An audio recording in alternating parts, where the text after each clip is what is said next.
സുഭദ്ര കൊച്ചി കടവന്ത്ര സ്വദേശിയാണ്. ഏതാനും മാസങ്ങൾക്ക് കഴിഞ്ഞ മാസം ആദ്യമാണ് സുഭദ്രയെ കാണാതാകുന്നത്.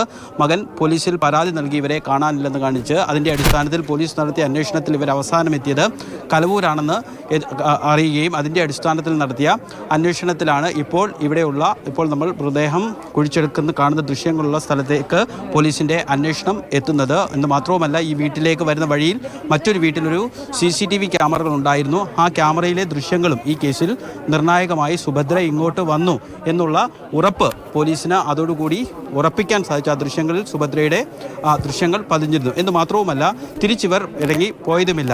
അതായത് പ്രാഥമികമായി ലഭിക്കുന്ന വിവരം എന്ന് പറയുന്നത് സുഭദ്രയെ സ്വർണത്തിന് വേണ്ടി കൊന്ന് കുഴിച്ചു മൂടി എന്നുള്ളതാണ് നമുക്ക് ലഭിക്കുന്ന വിവരം. നാട്ടുകാരൊക്കെ ഇവിടെയുണ്ട്. ചേട്ടാ, ഇവിടെ ആരാ താമസിച്ചിരുന്നതെന്ന് അറിയാമോ? നിതിൻ എന്ന് പറഞ്ഞ ഒരു ചെറുക്കനാണ് താമസിച്ചത്. കാട്ടിലുള്ളതായിരുന്നു ഇവര്. മാത്യൂസ് മാത്യൂസ് ഒന്നും അറിയത്തില്ല. നിതിനാണ് ഞങ്ങൾ ഇവിടെ അറിയപ്പെടുന്നത്. അവരൊക്കെ ആളോട്ട് സഹകരിക്കുന്നവരായിരുന്നു. കൽപ്പണിക്ക് പോകുന്നുണ്ട്. മത്സ്യത്തൊഴിലാളിയും ഇതിനും പോകുമായിരുന്നു. കൂടെ ഉണ്ടായിരുന്ന സ്ത്രീ ആരായിരുന്നു? അത് അവൻ്റെ ഭാര്യയായിരുന്നു പറഞ്ഞു.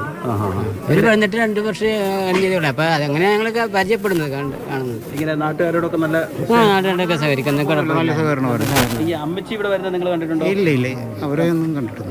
ഇവർ പിന്നെ കള്ളു കുടിച്ചിട്ടൊക്കെ ബഹളം വെക്കുവാരെന്നൊക്കെ പറയുന്നു. അതൊക്കെ അതിനെക്കുറിച്ചൊന്നും നമ്മൾ ഇവിടെ ടാപ്പ് വെച്ച് പാട്ടിടുന്നതൊക്കെ കേട്ടിട്ടുണ്ട്. ഈ നാട്ടുകാരെ തന്നെയാണ്, ഈ മാത്യൂസ് ഇവിടെ ഉള്ള ആൾ തന്നെയാണോ? മനസ്സിൽ കാട്ടിലുള്ളതാണ്. അയാൾക്ക് കൽപ്പണിക്കും പോകുമായിരുന്നു, വള്ളത്തിലൊക്കെ പോകുമായിരുന്നു. മാത്യൂസിനെ കുറിച്ചൊന്നും അങ്ങനെ നാട്ടുകാർക്ക് അത്ര വലിയ മോശം അഭിപ്രായമൊന്നുമില്ല. നാട്ടുകാർ പറയുന്ന അയാൾ പണിക്കൊക്കെ പോയി ജീവിച്ചുകൊണ്ടിരുന്ന ആളായിരുന്നു. ദൃശ്യങ്ങളിൽ നിന്ന് കാണാമെന്ന് തോന്നുന്നു മൃതദേഹത്തിൻ്റെ വളരെ അടുത്തേക്ക് എത്തിയിരിക്കുകയാണ്. മണ്ണ് മാറ്റിക്കഴിഞ്ഞ് മൃതദേഹം പൂർണ്ണാർത്ഥത്തിൽ കാണാൻ പറ്റുന്ന, അതായത് മൃതദേഹത്തിൻ്റെ ഒരു രൂപം കാണാൻ പറ്റുന്ന രീതിയിലേക്ക് മണ്ണ് മാറ്റിക്കഴിഞ്ഞിരിക്കുന്നു.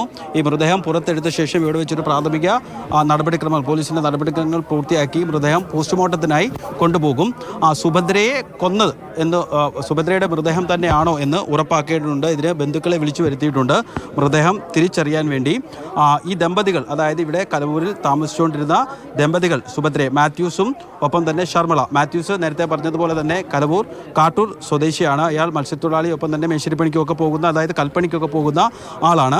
ഇയാളുടെ ഭാര്യ അല്ലെങ്കിൽ ഇയാളോടൊപ്പം താമസിച്ചുകൊണ്ടിരുന്നത് ഷർമിള, മംഗലപുരം സ്വദേശിയാണ്. നാട്ടുകാരൊക്കെ പറയുന്നത് ഇവരൊരു മലയാളം, നമ്മൾ സാധാരണ നിലയിൽ സംസാരിക്കുന്ന രീതിയിലുള്ള മലയാളമായിരുന്നില്ല സംസാരിക്കുന്നത്. മറ്റു കുഴപ്പങ്ങളൊന്നും ഉണ്ടായിരുന്നില്ല. വീട്ടിൽ നിന്ന് ബഹളമോ അങ്ങനെയൊന്നും കേട്ടിരുന്നില്ല. പക്ഷേ പലപ്പോഴും ഉച്ചത്തിൽ പാട്ട് വെച്ചിരിക്കും എന്നുള്ളതാണ് നാട്ടുകാർ പറയുന്നത്.